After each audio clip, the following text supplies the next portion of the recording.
Welcome to my naturally sweetened life. Let's make gluten-free carob chip cookies.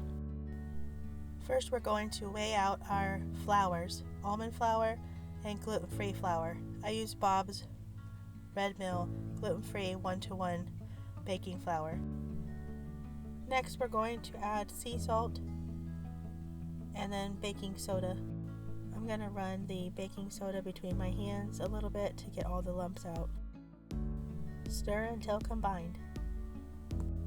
And in a separate mixing bowl, add 2 softened sticks of butter. I use salted butter for these cookies. Use a handheld mixer to whip the butter. Add the maple syrup and vanilla. Use the mixer again to combine the wet ingredients. Now it's time to add the dry ingredients to the wet ingredients bowl. Use the hand mixer one more time to mix the dry ingredients with the wet ingredients. At first it's going to look a little dry, but just keep mixing and it will form a really nice cookie dough. Now it's time to add the unsweetened carob chips. I buy mine from Azure Standard in a 5-pound bag. I'm just going to dump them into a 1-gallon freezer bag, and I usually store these in the freezer until needed. We're going to add 1 cup of carob chips. Use a spatula to fold in the carob chips into the dough. Put some parchment paper on a baking sheet.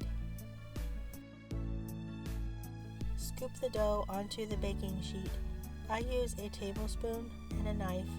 It's a heaping tablespoon of dough, and I just use the knife to scrape the dough onto the baking sheet.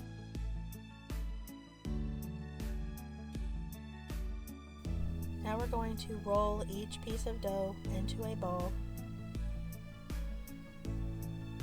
and then we're going to flatten the ball with our hand, and I flatten mine twice because I want a flat surface on the top. I don't want any fingerprints in my cookies. Here they are, ready to go into the oven. Bake them in a preheated 350-degree oven for 10 minutes.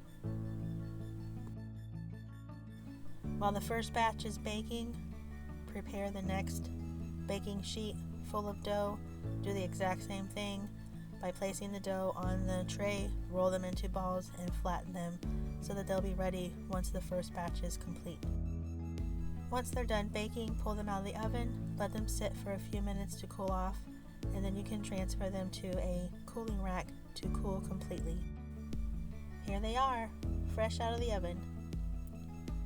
If you would like the full printable recipe, come on over to mynaturallysweetenedlife.com. And as always, thanks for watching, and I'll talk to you later.